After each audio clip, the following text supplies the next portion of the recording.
성령님은 뗄래야 뗄 수가 없습니다.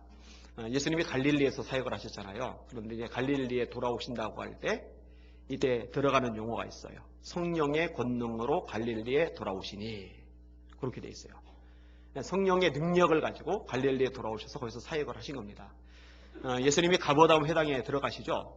거기 회당장인지 회당의 관리인인지 하는 사람이 이사야 두루마리를 주니까 이사 61장을 펴시고 읽으세요.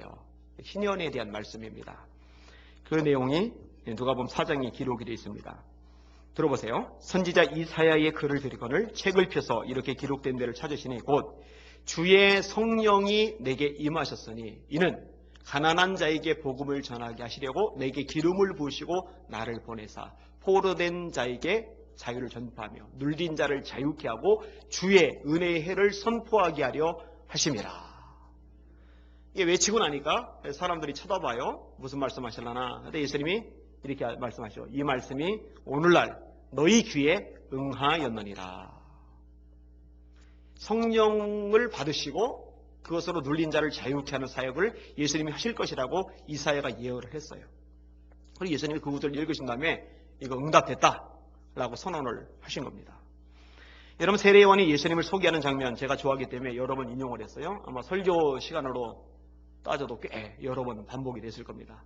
세례요한이 첫 번째로 소개한 내용이 이거죠. 보라, 세상 죄를 지고 가는 하나님의 어린 양이로다. 그죠? 예수님 우리의 모든 죄를 다 짊어지시고 가신 어린 양이시니까 예수님만이 우리 죄를 사하실 수 있잖아요. 근데 그렇게 선포한 다음에 이어서 이렇게 말합니다. 내가 전에 말하기를 내 뒤에 오는 사람이 있는데 그가 나보다 앞선 것은 그가 나보다 먼저 계심을 인함이라. 나도 그를 알지 못하였으나 내가 와서 물로 세례를 베푸는 것은 그를, 예수님을 말하는 거죠. 예수님을 이스라엘에 나타내려 함이라. 내가 보매 성령이 비둘기같이 하늘로부터 내려와서 그 위에 머물렀더라. 나도 그를 알지 못하였으나 나를 보내어 세례를 주라 말씀하신 이가 내게 이르시기를 누구 위에든지 성령이 임하는 것을 보거든 그가 곧 성령으로 세례를 주는 분인 줄 알라 하셨기에 내가 그를 증거하였노라. 예수님에 대해서 소개를 하는데 뭐라고 소개를 하느냐? 그 위에 성령이 머물러 있다. 예수님 그분은 성령으로 세례를 주시는 분이시다. 여러분, 예수님이 귀신을 쫓아내셨어요. 이것 때문에 논쟁이 벌어집니다. 그런데 주님이 단도직입적으로 이렇게 말씀하십니다. 내가 성령의 능력을 힘입어 귀신을 쫓아내는 것이면 하나님의 나라가 너에게 임하였느니라. 여러분, 예수님이 귀신을 쫓아내셨는데 무엇으로 쫓아내셨다고요? 성령의 능력으로. 성령님은 예수님하고 뗄래야 뗄 수 없는 관계인 거예요. 제자들을 보고 주님께서 이렇게 말씀하십니다. 자꾸 떠난다 말씀하시기가 불안하고 답답하고 겁을 먹었어요. 그들을 보고 아니다, 내가 실상을 말하는데 내가 떠나가는 것이 너에게 유익이다. 내가 떠나가지 않으면 보혜사가 너에게 오지 않으실 것이고 내가 떠나가면 보혜사가 너에게 오실 것이다. 자, 이렇게 예수님하고 성령님이 뗄 수 없는 관계라고 한다면 당연히 교회와 성령님도 뗄 수 없는 관계입니다. 왜죠? 교회는 예수님의 몸이니까. 여러분, 머리하고는 상관이 있는데 몸하고는 상관없을 수 있어요? 머리하고 몸은 하나입니다. 이 전제가 한 몸이잖아요. 예수님이 머리가 되시고 교회는 예수님의 몸이 되니까. 그래서 예수님께서는요, 누가복음 24장 49절에 교회를 향해서 성령을 받을 때까지 기다리라 말씀하신 거예요. 초대교회 공동체이죠. 볼지어다 내가 내 아버지께서 약속하신 것을 너희에게 보내리니 너희는 위로부터 능력이 입히울 때까지 이 성에 유하라.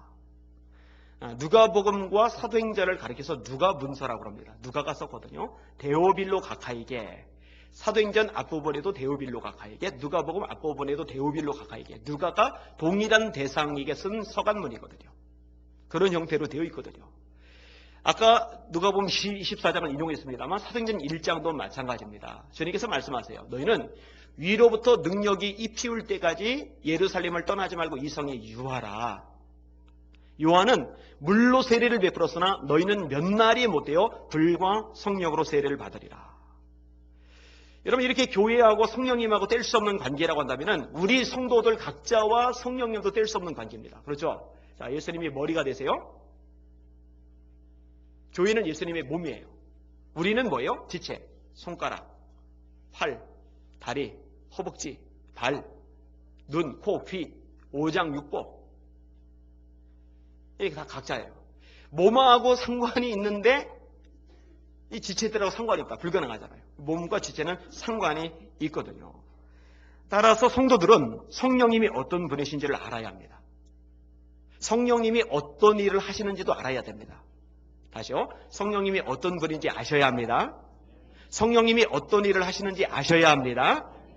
오늘은 그 중에서 성령님이 어떤 분이신지가 아니라 성령님이 하시는 주요한 두 가지 일에 대해서 말씀을 전할 겁니다.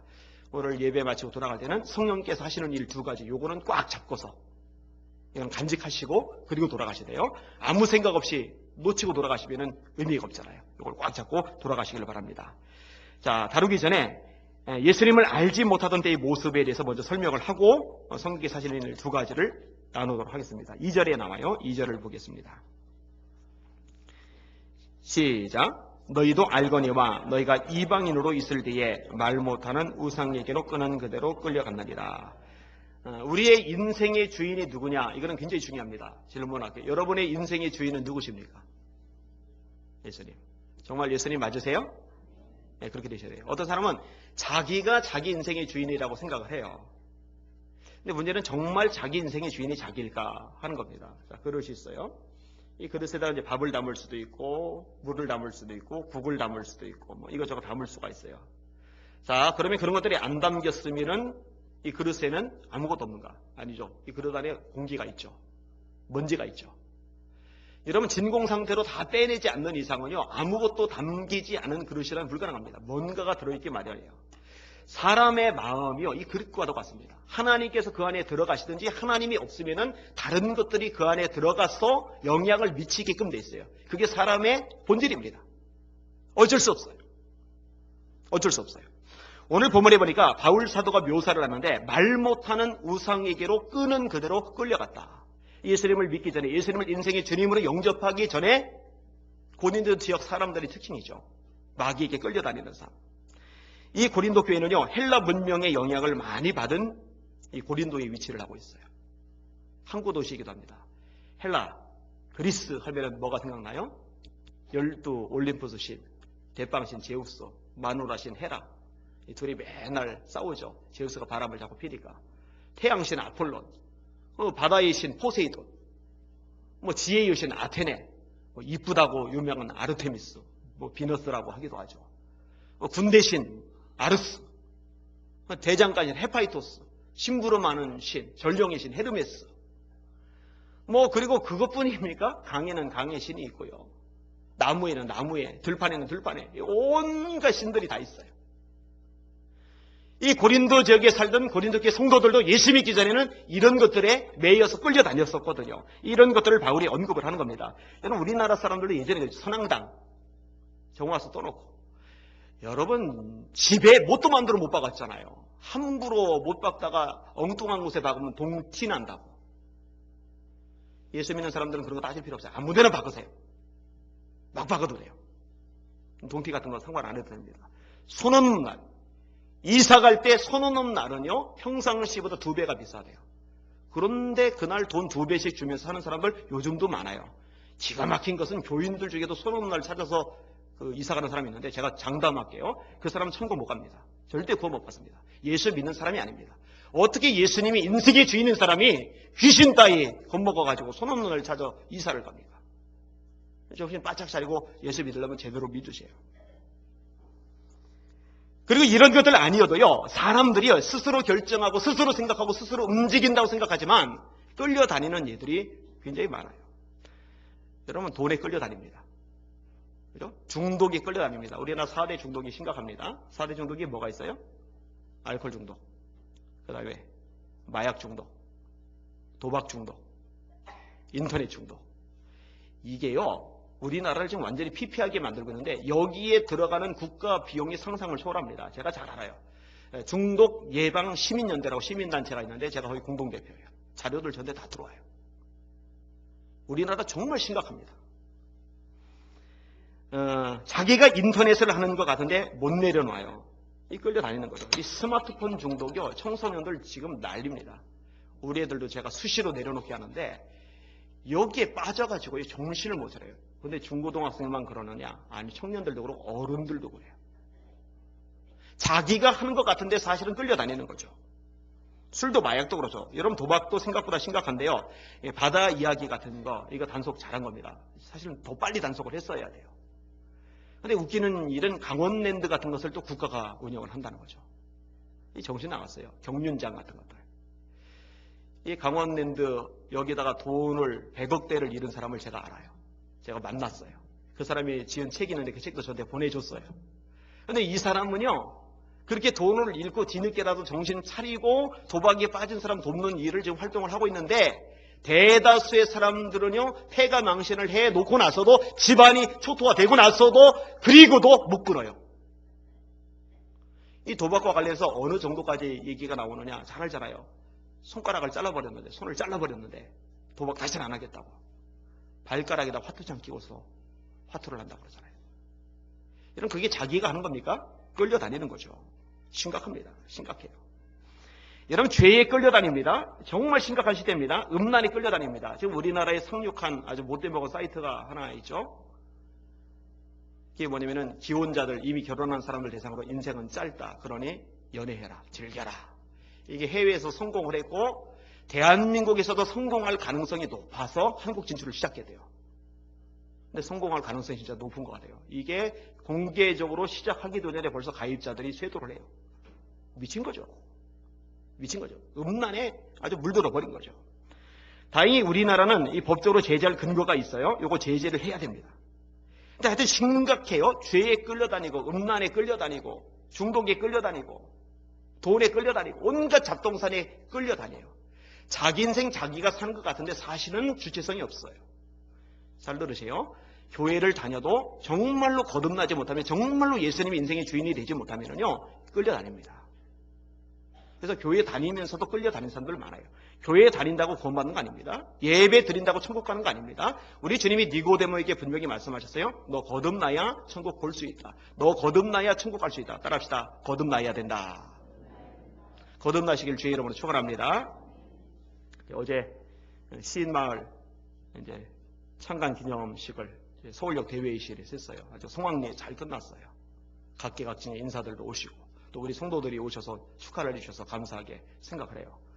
근데 이제 갔다가 오는 길에 옆쪽에 조그만 교회가 하나가 있는데 교회 이름이 눈에 들어와요. 거듭난 교회. 거듭난 교회. 그 교회는 거듭난 교인들만 많은 것 같아요. 근데 진짜로요, 거듭나셔야 됩니다. 거듭나셔야 돼요. 한 사람도 빠짐없이 거듭나시길 주의 이름으로 축원합니다. 자, 그런데요, 이 거듭남을 가능하게 하시는 분이 바로 성령님이란 거죠. 이게 성령님이 하시는 첫 번째 일인데, 따라합시다. 예수님을 알고 믿고 고백하게 하신다. 다시 한번, 예수님을 알고 믿고 고백하게 하신다. 이게 성령님께서 하시는 일입니다. 자, 3절 말씀을 같이 읽을게요. 3절 시작. 그러므로 내가 너에게 알리노니 하나님의 영으로 말하는 자는 또 성령으로 아니하고는 누구든지 예수를 주시라 할 수 없느니라. 자, 거듭나야 천국 가는데, 거듭나야 천국 보는데 이것을 가능하게 하시는 분이 성령님이세요. 주님이 니고데모에게 하신 말씀인데, 진실로 진실로 네게 이르노니 사람이 물과 성령으로 거듭나지 아니하면 하나님 나라에 들어갈 수 없느니라. 육으로 난 것은 육이요, 영으로 난 것은 영이니. 오늘 또 아기가 하나 태어날 것 같은데 엄마 뱃속에서 응애 하고 태어나요. 몸이 태어나는 거죠. 그죠? 근데 그렇게 태어나는 거 말고 영으로 태어나는 거. 육으로 난 것은 육이요, 영으로 난 것은 영이니 내가 너에게 거듭나야 하겠다는 말을 기이 여기지 말라. 바람이 임의로 불매 어디서 불며 어디로 가는 것을 알지 못하나니 성령으로 난 사람도 이와 같으니라. 바람이 불어요. 근데 어디서 부는지를 모르겠어요. 어디로 가는지도 모르겠어요. 나뭇잎이 왼쪽으로 휘니까 아, 오른쪽에서 왼쪽으로 부나 보다 이렇게 아는 거죠. 이 손에 얼굴에 느껴지니까 아, 바람 부는구나 아는 거죠. 사람이 거듭나는 것도 이게 어떻게 되는지 다 이해 못해요. 알 수가 없어요. 신비의 속간이래요. 근데 알죠? 성령으로 그런 일들이 일어나는 것이고, 이런 부분을 예수님께서 니고데모에게 말씀하시는 거예요. 조금 더 구체적으로 얘기를 할게요. 어떻게 구원받게 하시는지. 이 성령께서요, 먼저 우리가 죄인됨을 깨닫게 하세요. 여러분들은 여러분들이 죄인이라는 사실을 아십니까? 인정하시고 그렇게 고백을 하십니까? 로마서 3장 10절이죠. 의인은 없나니 하나도 없으며 다 치우쳐 한 가지로 무익하게 되고 선을 행하는 자는 없나니 하나도 없도다. 로마서 3장 23절이죠. 모든 사람이 죄를 범하였음에 하나님의 영광에 이르지 못하더니, 하나님의 영광에 이르러야 되는데 다 곤도박질해서 떨어져요. 도달을 못해요. 모든 사람이라고 돼 있어요. 로마서 5장 11절 12절이죠. 한 사람으로 말미암아 죄가 세상에 들어오고 죄로 말미암아 사망이 왔나니 이와 같이 모든 사람이 죄를 졌으므로 사망이 모든 사람에게 이르러느니라. 여러분, 예수님께서 이 세상에 오셨는데요, 의인을 부르러 오시질 않았어요. 죄인을 부르러 오셨어요. 건강한 자에게는 의원이 쓸데없고 병든 자에게라야 쓸데있나니 내가 의인을 부르러 온 것이 아니요 죄인을 불러 구원하기 위해서 왔다. 자기가 의인이라고 죄인이 아니라고 생각하는 사람은요, 예수님이 필요하지 않아요. 구세주가 필요하지 않아요. 그런데 죄인이 아니고 의인이기 때문에 필요하지 않은 게 아니라 자기가 죄인인데 죄인인 것을 모르는 거예요. 못 보는 거예요. 인간의 눈으로 보니까, 다른 사람과 나를 비교를 하니까. 그런데 내가 죄인임을 보게 만드시는 분이 누구냐면 성령님입니다. 조명이 있잖아요. 이 조명이 다 꺼지고 나면은 얼굴에 뭐가 묻어도, 옷에 뭐가 묻어도 안 보여요. 이 조명이 있어야 본단 말이에요. 근데 우리가 쓰는 말 중에 성령의 조명하심이란 말이죠. 성령의 조명하심. 성령께서 이게 빛을 비춰주시면은요, 우리 본성이 드러나는 거예요. 잘 들으세요. 우리가 죄를 짓기 때문에 죄인이 아닙니다. 죄인이기 때문에 죄를 짓는 거예요. 죄성이 있어요. 원죄를 가지고 있어요. 본질적으로 우리는 죄인이란 말이에요. 본질적으로 이기적이고 본질적으로 자기중심적이고 음란하고 악해요. 탐욕이 있어요. 하나님을 거역하고 내 인생의 주인 내가 되어 내 마음대로 살고자 하는 교만이 있어요. 죄인이란 말이에요. 근데 모르고 살았는데, 괜찮은 줄 알았는데, 나 정도면 신사고 수준 있고 착한 줄 알았는데 성령의 조명하심을 받으면서 적나라하게 드러나는 거예요. 보는 거예요. 아, 내가 죄인이구나. 내가 죄인이구나. 죄인이니까 예수님이 필요한 거죠. 근데 예수님이 어떤 분인지 알아야 되겠죠. 마태복음 16장 유명한 얘기죠. 예수님이 가이사랴 빌립보에서 제자들 보고 사람들이 나를 누구라느냐, 선지자라고 하는데요, 예레미야라고 하는데요, 예 선지자 중에 하나라고 하는데요, 세례 요한이라는데요. 그럼 너희들은 나를 누구라고 생각하느냐? 베드로가 대답을 잘해요. 주는 그리스도시여 살아계신 하나님의 아들입니다. 따라합시다. 주는 그리스도시여 살아계신 하나님의 아들입니다. 자, 예수님이 누군지를 알았죠. 예수님이 누군지를 믿고 있죠. 그리고 예수님이 누군지를 고백하고 있죠. 자, 이런 베드로 보고 예수님께서 뭐라고 말씀하세요? 바요나 시모나 복이 있도다. 이것을 알게 하는 이것을 알게 하는 혈육이 아니요 하늘에 계신 내 아버지라. 그러니까 베드로의 지혜로, 베드로의 경험으로, 베드로의 그 어떤 것으로 예수님이 누군지를 알고 고백한 게 아니라는 거예요. 아무튼 이 고백한 베드로를 주님께서 축복하세요. 내가 이 반석 위에 교회를 세우리니 음부의 권세가 이기지 못하리라. 내가 너에게 천국 열쇠를 준다. 저희 집 열쇠를 드리면은 여러분이 저희 집을 들어올 수가 있어요. 천국 열쇠를 가져서는 천국에 들어갈 수가 있어요. 누구에게 천국 열쇠를 줘요? 예수님이 누군지 알고, 예수님이 누군지 믿고, 예수님이 누군지 제대로 고백하는 사람에게 이 천국 열쇠 주는 줄 믿으시길 바랍니다. 그런데 이 고백이 가능하게 만드시는 분이 누구시라고요? 성령님. 그분이 성령님이에요. 오늘 본문도 마찬가지죠. 하나님의 영으로 말하는 자는 예수를 저주할 자라지 않고 성령으로 아니하고는 누구든지 예수를 주시라 할 수 없느니라. 성령으로 아니하고는 누구든지 예수를 주시라 할 수 없느니라. 여러분 예수님을 주님이라고 정말로 믿고 고백하시면 아멘. 여러분의 지혜, 여러분의 경험, 여러분의 노력, 여러분의 능력으로 그렇게 고백할 수 있는 거, 믿을 수 있는 거 아니라는 거 깨달으시기를 바랍니다. 로마서 8장에 이렇게 말씀합니다. 너희가 다시는 무서워하는 종의 영을 받지 아니하였고 양자의 영을 받았으므로 아바, 아버지라 부르짖느니라. 그죠? 그래서요, 교회는 성령 충만해야 됩니다. 성령께서 역사하지 않으면요, 거듭남의 역사가 안 일어나요. 사람들이 그냥 모였다 그냥 흩어질 뿐입니다. 여러분, 지옥 갈 사람 건져내지 못하는 교회가 무슨 가치가 있어요? 영원한 심판에 떨어질 사람을 구원해내지 못하는 교회가 무슨 존재 의미가 있어요? 그런 교회는 없어져도 돼요. 세상에 수많은 단체들 중에 하나가 불과해요. 지옥 갈 백성, 멸망받을 백성, 영원한 심판에 떨어질 영혼들을 구원받기 위해서 천국 가게 만들 때 교회가 존재 가치가 있는 줄 깨달으시길 바랍니다. 근데 이런 역사가 있으려면 성령이 역사하셔야 돼요. 이 성령이 역사하시는 교회가 되려면 교회가 깨어 기도해야 되죠. 깨어 기도하는 여러분들 되시기를 주님의 이름으로 축원합니다. 성령 충만한 예수 비전께 되시기를 주님의 이름으로 축원합니다. 자, 성령께서 오셔서 죄인임을 알게 하시고 예수님이 누군지를 알고 믿고 고백하게 만드세요. 근데 이게 다가 아닙니다. 이 성령께서는요, 우리들의 구원을 보존해 주는 역할도 하세요. 이것을 유지하도록 지켜주는 역할도 하세요.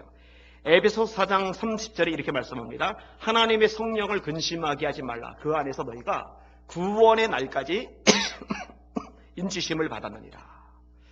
근데 이게 재미나는 교회인데 구원의 날까지? 구원의 날까지? 아니 이미 구원 받았는데? 여러분 성경에서 구원은요 과거형으로 쓰입니다. 요한복음 5장 24절이죠. 내가 진실로 진실로 너에게 이르노니 내 말을 듣고 또 나 보내신 이를 믿는 자는 따라합시다. 영생을 얻었고 심판에 이르지 아니하나니 사망에서 생명으로 옮겼느니라. 이미 영생을 얻었어요. 구원을 받았어요. 이게 이제 유명한 이미와 아직입니다. 이미 구원을 받았어요. 예수님을 영접했을 때. 그런데 아직 구원이 완성이 되진 않았어요. 이 구원이 완성되는 때는 언제냐? 예수님이 재림하실 때. 죽은 자는 부활해서 영광스럽게, 살아있는 자는 휴거되면서 영광스럽게. 이게 이제 구원의 완성이거든요. 이미와 아직 사이에. 그런데 이미 구원 받았는데 예수님이 재림하실 때까지, 정말 천국에 들어갈 때까지 우리 구원이 유지가 되어야 되는데 이것을 회방하는 존재가 있어요. 그게 마귀죠. 근신하라, 깨어라. 너희 대적 마귀가 우는 사자같이 들어다니며 삼킬 자를 찾나니 너희는 믿음에 굳게 서서 저를 대적하라. 이 마귀가 삼킬 자를 찾아요. 할 수만 있으면 택하신 자들도 미혹하리라. 구원받은 백성도 미혹해요. 근데 이것을 막아주고 지켜주고 승리하게 만드시는 분이 누구냐? 성령님. 인쳐주시는 거예요. 이 성령님과 동행하실 때 이런 능력으로 사단의 모든 괴계를, 미혹을 이길 수 있는 줄 믿으시길 바랍니다. 정리할게요. 성령께서 죄인임을 알게 하시고 예수님이 누군지를 알고 믿고 고백하게 하시고 구원의 날, 온전한 구원의 날까지 우리 믿음을 지켜주시는 일이에요. 구원하시는 일. 이게 성령께서 하시는 첫 번째 일. 자, 그 다음에 두 번째 어떤 일을 하시느냐? 따라합시다. 성도에게 각양, 은사를 주신다. 이게 오늘 본문에서 말씀하고 있는 성령께서 하시는 두 번째 일입니다. 여러분 바울 사도는요, 우리가 은사에 대해서 알기를 원해요. 1절을 한번 보세요. 1절. 시작. 형제들아, 신령한 것에 대하여 나는 너희가 알지 못하기를 원하지 아니하노니. 알지 못하기를 원하지 아니하노니. 무슨 말을 이렇게 알아보겠어요? 국어를 잘하시는 분 알 거예요. 이중부정. 이중부정은 강한 긍정입니다. 너희가 진짜 이걸 꼭 알았으면 좋겠다. 신령한 것. 여기서 신령한 것은 성령의 은사들을 언급하고 있는 거예요. 자, 하나님의 백성들에게 하나님이 성령의 은사를 주시는데 이것을 알기를 원한다는 거예요. 여러분 하나님의 은사에 대해서 아시길 바랍니다. 그리고 받으시길 바라고 활용하실 수 있기를 주의 이름으로 축원합니다. 이 은사의 특징, 오늘 내용이 많기 때문에 간략하게만 좀 언급을 할게요. 삼위일체 하나님하고 연결이 되는데, 자, 성령 하나님과 연결된 구절 4절을 볼게요. 시작. 은사는 여러 가지나 성령은 같고, 11절 시작. 이 모든 일은 같은 한 성령이 행하사 그의 뜻대로 각 사람에게 나누어 주시는 것이니라. 여러분 은사의 종류가 적어요, 많아요? 많죠. 근데 은사의 종류가 많지만 이 은사를 주시는 성령님은 한 분이시다. 그 얘기가 4절과 11절 내용입니다. 그 다음에 주님, 예수님에 관련된 것들 5절을 읽을게요. 시작. 직분은 여러 가지나 주는 같으며. 아니, 은사 얘기가 쭉 나오고 있었는데 왜 갑자기 직분 얘기가 나올까? 근데요, 이 은사와 직분은 같이 갑니다. 원래는 은사에 따라 직분이 주어지는 겁니다. 우리가 은사장 하면은 고린도전서 12장만 생각합니다만 로마서 12장, 에베소서 4장도 역시 은사장입니다. 그중에 고린도전서 12장 내용만 읽어드릴게요. 들어보세요. 12장 6절인데 우리에게 주신 은혜대로 받은 은사가 각기 다르니, 여기도 은사의 기가 나와요. 혹 예언이면 믿음의 분수대로, 혹 섬기는 일이면 섬기는 일로, 혹 가르치는 자면 가르치는 일로, 혹 위로하는 자는 위로하는 일로, 구제하는 자는 성실함으로, 다스리는 자는 부지런함으로, 긍휼을 베푸는 자는 즐거움으로 할지니라. 섬기는 직분, 가르치는 직분, 다스리는 직분, 구제하는 직분. 근데 이게 다 은사예요, 은사. 은사. 이 모든 은사에 주님은 예수님 한 분뿐이세요. 이렇게 직분이 다양하지만 주님은 한 분뿐, 예수님뿐. 여러분, 어떤 사람에게 신유 은사가 강해요? 엄청나죠. 그런데 그 사람이 주인 행세하면 안 됩니다. 주인은 예수님 한 분뿐이세요. 어떤 사람은 축사 인사가 강해요? 귀신들이 나가! 그럼 다 나가버려요. 그냥. 얼마나 역사가 대단합니까? 그러나 주인은 예수 그리스도 한 분뿐. 직분은 여러 가지나 주는 한 분이시야. 그 다음에 이제 하나님에게 언급이 나와요. 6절을 읽어볼게요. 시작. 또 사역은 여러 가지나 모든 것을 모든 사람 가운데서 이루시는 하나님은 같으니. 다양한 사역을 통해서 하나님이 일을 이루세요. 그죠? 사역을 이루세요. 그런데 은사를 통해 직분을 통해서 사역을 이루세요. 이렇게 이루시는 분은 누구냐? 하나님 한 분이시라는 거죠. 다양한 은사를 주시는 성령님, 다양한 직분을 통해서 역사하시는 예수 그리스도, 그리고 다양한 사역을 펼쳐나가시는 하나님, 삼위일체 하나님. 특별히 이제 계속 강조되는 것은 성령님과 관련된 부분인데, 성령께서 은사를 주시는 이유는 뭐냐? 7절이죠, 그게. 시작. 각 사람에게 성령을 나타내심은 유익하게 하려 하십니다. 자, 은사를 왜 주세요? 유익하게 하시려고. 나는 은사 같은 거 필요 없어. 안 받아도 돼. 관심 없어. 이거 굉장히 교만한 사람, 굉장히 악한 사람이에요. 왜요? 하나님이 우리에게 유익하기 때문에 주시려고 하는데, 하나님이 우리에게 유익하기 때문에 주시려고 하는 것을 나 필요 없다, 관심 없다, 안 받아도 된다. 이것처럼 교만한 게 어디 있어요? 이것처럼 건방진 게 어디 있어요? 전문선언도 같은데 사실은 굉장히 교만한 거죠. 받으셔야죠. 활용하셔야죠.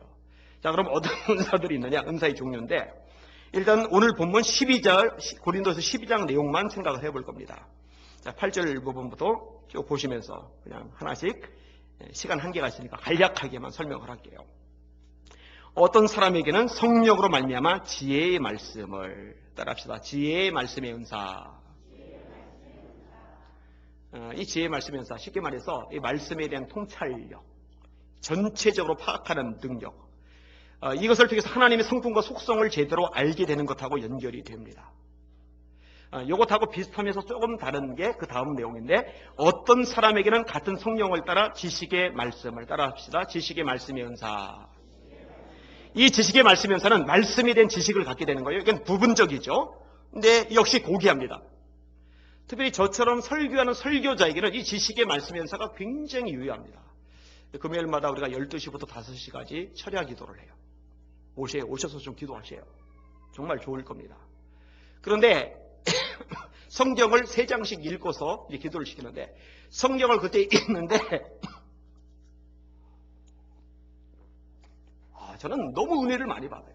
그 읽는 성경과 관련된 다양한 창세기부터 계시록까지 말씀들이 조각조각 다 연결이 막 돼요. 그래서 간략하게만 나누는데, 조금씩만 나누는데, 와, 너무 좋아요. 운전하고 다닐 때 시간 아까우니까 성경을 켜놓고서 들으면서 다녀요. 그러면은 각 장별로 어떤 내용인지 외우잖아요. 그리고 그 성경 들으면서 그때도요, 그 관련된 연결 구절들이 얼마나 조각조각 막 달라붙는지. 근데 저는요, 이게 목사님들은 다 되는 줄 알았어요. 근데 이게 하나님께서 저에게 주신 은사더라고요. 감사하죠. 성도들에게도 이 은사가 주어지면 정말 복이에요. 그 다음에 다른 사람에게는 같은 성령으로 믿음을, 여러분 믿음의 은사가 있는 사람은요 참 대단합니다. 기가 막힙니다. 피터 와그너 박사 얘기를 끄집어냈는데, 방언 못해도 목회하죠. 예언의 은사 없어도 목회합니다. 심지어 신유 은사 없어도 목회를 합니다. 그런데 믿음의 은사 없으면 목회 못한다고 하는데 맞아요. 목회하는 목사가 믿음이 없으면 어떻게 목회를 하겠어요? 요즘은 많이 쭈그러들었습니다만 조용기 목사님이 믿음의 은사가 탁월하던 분이죠. 당의원들이 다 반대하는데, 교인들이 다 안 된다고 그러는데, 이분이 하시던 말씀, 유명한 말씀이에요. 아니 믿어지는데 어떡하냐고. 믿어지는데 어떡하냐고. 그럼 믿는 거예요. 그리고 믿은 대로 기적이, 역사가 막 일어나는 거예요. 이거는 감당 못해요. 믿어지는 건 감당 못해요. 근데 믿으려고 해도 잘 안 믿어지면 소용이 없죠. 사실은 이제 교회 핵심 재직들은 이 믿음의 은사를 다 받으셔야 돼요. 목사가 믿음을 가지고 시작하려고 하고 일을 벌이려고 해도요, 중심 재직들이 믿음으로 화합을 못하면은요, 힘있게 사역을 펼쳐나가기가 어려우니까. 이 믿음에서 정말 귀한 은사입니다. 그 다음에 어떤 사람에게는 한 성령으로 병 고치는 은사를 요즘 계속 기도하는 제목이기도 합니다. 손을 내밀어 병을 낫게 하옵시고 표적과 기사가 거룩한 종 예수의 이름으로 이루어지게 하옵소서. 초대교회가 합심해서 기도하던 내용 따라합시다. 손을 내밀어 병을 낫게 하옵시고 표적과 기사가 거룩한 종 예수의 이름으로 이루어지게 하옵소서. 할렐루야. 이거 기도하세요. 지난번에 제가 얘기했죠. 정종호 형제 예수의 이름으로 일어날지어다 이래야 되는데 이렇게 해놓고서 못 일어나면 창피당할까봐 말 못하는데 믿음 생기면 하겠다고. 그런데 이주일 전사님이 최근에 재미난 얘기를 해줘요. 서 있는 걸 본 거예요. 정종호 형제가. 그래서 하나님 역사에서 섰나 했더니 그게 아니라 제가 오해를 한 거예요. 설 수 있대요. 내 왼팔이 마비가 된 거지. 이럴 줄 알았으면 예수님을 일어나라 한번 해볼 걸. 해볼 걸. 참 아쉬워요. 여러분 목회자에게 그리고 성도들에게 신유의 은사가 있으면 이것만큼 전도에 도움이 많이 되는 건 없어요. 여러분 예수님께 수많은 무리가 모여드는데 이유가 두 가지입니다. 따라합시다. 말씀도 듣고 병고침도 낫고자 하여 예수께 모여오되. 자, 예수께 모여온 두 가지 이유가 뭐예요? 말씀의 능력이 있거든요. 그 다음에 병고침의 능력이 있거든요. 자, 그 다음에 어떤 은사가 나옵니까? 어떤 사람에게는 능력 행함을. 이런 베드로가 예루살렘 교회 지도자인데 아나니아 삽비라 부부가 못된 짓을 했어요. 땅떼기 팔아서 하나님께 바치겠다고 했는데 바나바가 그렇게 바쳤거든요. 사람들이 박수 쳐주고 인정해 주거든요. 아, 우리도 인정 좀 받자. 동기가 불순해요. 막상 땅을 팔았는데 드리려니까 아까워요. 그러면은요, 솔직하게 말하면 돼요. 다 드리려고 했는데 마음이 좀 변했습니다. 봐주세요. 근데 베드로 사도 앞에서 거짓말하죠. 이게 다냐? 다 맞는데요. 베드로가 혼을 내죠. 부부가 둘 다 죽어요. 초대교회 막 시작하는 교회의 거룩함을 유지해 나가야 되는데 그렇게 유지하게 만드는 중요한 역할을 하게 됩니다. 여러분 사도 바울이 복음을 전하러 다니는데요. 한 지역에 가서 총독에게 복음을 전하는데 박수 엘루마가 자꾸 회방을 쳐요. 그 바울이요. 혼을 냅니다. 들어보세요. 사도행전 13장 9절인데 바울이라고 하는 사울이 성령이 충만하여 그를 주목하고 이르되 모든 거짓과 악행이 가득한 자여 마귀의 자식이요 모든 의의 원수요 주의 바른 길을 굽게 하기를 그치지 아니하겠느냐. 보라 이제 주의 손이 네 위에 있으니 네가 맹인이 되어 얼마 동안 해를 보지 못하리라 하니 즉시 안개와 어둠이 그를 덮어 인도할 사람을 주로 구하는지라. 이게 능력 행함이죠. 이런 능력이 나타나면 누가 하나님의 종에게 함부로 하겠어요? 이 바울에게 그 능력이 있어요. 그 다음에 어떤 사람에게는 예언함을, 이 예언의 은사에 대해서는 여러분이 잘 기억을 하셔야 되는데 이 구약의 예언자들이 있죠. 선지자들. 학개, 말라기, 스가랴, 이사야, 예레미야, 다니엘, 호세야. 근데 그들은 이제 미래의 일을 많이 예언해요. 또 현대 잘못하고 있는 백성들이 교회를 지적하는 일을 해요. 근데 이런 예언과는 좀 차이가 있어요. 마음의 숨은 것을 드러내는 역할, 그리고 하나님의 뜻을 드러내는 역할을 하는 것이 바로 예언의 은사입니다. 이거에 대한 자세한 내용은 고린도전서 14장을 읽으면 우리가 파악할 수가 있어요. 그 다음에 어떤 사람에게는 영들 분별함을, 제가 금요일날 얘기했는데 못 들은 부를 해서 다시 한번 얘기할게요. 한 자매가 있는데 중학교 때까지 교회 다니다가 교회를 끊었어요. 그리고 이제 청년이 됐고 아줌마가 되었어요. 애 둘을 낳았어요. 근데 뇌암이 생겼네. 근데 이때 이제 아주 기가 막힌 경험을 해요. 죽은 거죠. 영이 떠난 거예요. 자기가 보니까 자기가 자기를 보는 거예요. 근데 엄마한테 말을 걸어도 엄마는 못 알아듣고 영이 안 보이니까. 이제 이 자매가 알게 된 게 30대 후반인데 사후세계가 있구나. 그리고 이제 지옥을 봤어요. 지옥을 보고 나니까 난리가 났어요. 난리가. 그리고 음성을 계속 들어요. 받아 적은 성경 구절들이 빼곡해요. 뭐 하나님이 몇 장 몇 절 어디 그러면은 보면은 구절들이 이렇게 있는 거예요. 근데 문제가 뭐냐? 분별이 되는 거예요. 듣는 게 하나님의 음성만 듣는 게 아닙니다. 마귀도 얘기를 하는데 이 두 가지를 구분을 못하고 막 섞어서 헷갈려서 듣는 거예요. 그래서 처음 만나고 2번 만나고 3번째 만났을 때 단도직입적으로 얘기를 해줬어요. 이거는 하나님의 말씀 맞다. 요거는 하나님의 말씀 아니다. 요거는 맞다. 요거는 아니다. 그런데 다행히 받아들였어요. 이유는 2가지인데, 하나는 하나님 신리할 목사님 알려주세요 했을 때 저를 하나님께서 알려주셨고 저를 찾아오게 하셨고, 또 하나는 제가 말씀을 가지고 영분별의 은사가 있으니까 조목조목 얘기를 해주는데 정확하니까, 너무 정확하니까 받아들일 수밖에 없는 거죠. 지금 막 당장 간증하러 다니고 집회하러 다니고 막 이러고 싶어서 안 다니는데, 아니다. 너 말씀으로 훈련받아야 된다. 그리고 점검받아야 된다. 가지치기를 해야 된다. 올 봄부터 안 돼요? 안 된다고. 금요일날 이제 가끔 오죠. 파주에서 계시록 설교 듣는다고 여기까지 오는 거예요. 영법의 은사 같은 너무 필요한 시대입니다. 그 다음에 다른 사람에게는 각종 방언 말함을, 이 방언을 못하게 하는 교회도 있다고 그래요. 아니, 전 이해가 안 가요. 아니, 성경이 나오는데 사람의 전통이 중요한가? 방언 분명히 있는데, 이 방언의 은사 받으면 유리한 게 되게 많습니다. 특별히 길게 깊게 기도하고 싶은 분들 방언의 은사 받으세요. 달라고 하세요. 이 방언의 은사가 있으면 길게 깊게 기도하는데 정말 도움이 많이 됩니다. 그리고 방언의 은사가 있으신 분들은 그 다음 은사, 방언 통역의 은사를 달라고 기도하세요. 바울 사도가 그거 가르쳐요. 방언하는 자는 통역하기를 기도할지니. 그리고 방언을 통역을 하게 되면 내가 방언으로 지금 기도하는 내용이 무엇인지를 알기 때문에 바울 사도의 표현입니다. 만약 방언으로만 기도하면 영은 열매를 맺는데 마음은 열매를 맺어요. 마음은 무슨 말인지 모르니까. 그런데 통역이 되면 영도 열매를 맺고 마음도 열매를 맺어요. 우리 교인들 중에도 방언 기도하는 사람들 많은데 방언 통역 달라고 기도하세요. 도움이 많이 되실 겁니다. 말씀을 정리를 하겠습니다. 성령께서 하시는 일 오늘 2가지를 말씀드렸어요. 첫 번째 따라합시다. 우리를 구원받게 하신다. 자, 3가지를 제가 말씀드렸어요. 내가 죄인임을 알게 하세요. 보게 하세요. 예수님이 누군지 알고 믿고 고백하게 만드세요. 따라합시다. 누구든지 주의 이름을 부르는 자는 구원을 받으리라. 예수님이 누군지 알아야, 예수님이 누군지 믿어야 고백하죠. 부를 수 있죠. 이게 성령께서 하시는 일이에요. 그 다음에 성령께서 하시는 일이 뭐냐? 우리를 보존해 주시는 일. 이게 다 구원과 관련된 일입니다. 2번째로 구원받은 우리들에게 각양 은사를 주셔서 주님을 섬기도록, 주님의 몸된 교회를 섬기도록 해주세요. 은사를 구하시고 이미 받은 은사 주님을 위해서 활용하셔서 주님께 상급받는, 칭찬 듣는 우리 예수님에게 모든 성도들 되시기를 주님의 이름으로 축원합니다. 자, 2가지 다시 한번 합시다. 우리를 구원받게 하신다. 구원받은 자에게 은사 주셔서 주를 위해 섬기게 하신다. 예, 좀만 길면은 못 따라합니까? 다시 구원받게 하신다. 구원받은 우리에게 은사를 주셔서 주를 섬기게 하신다. 잘하셨어요. 기도하겠습니다. 합심하여 한번 기도하겠습니다.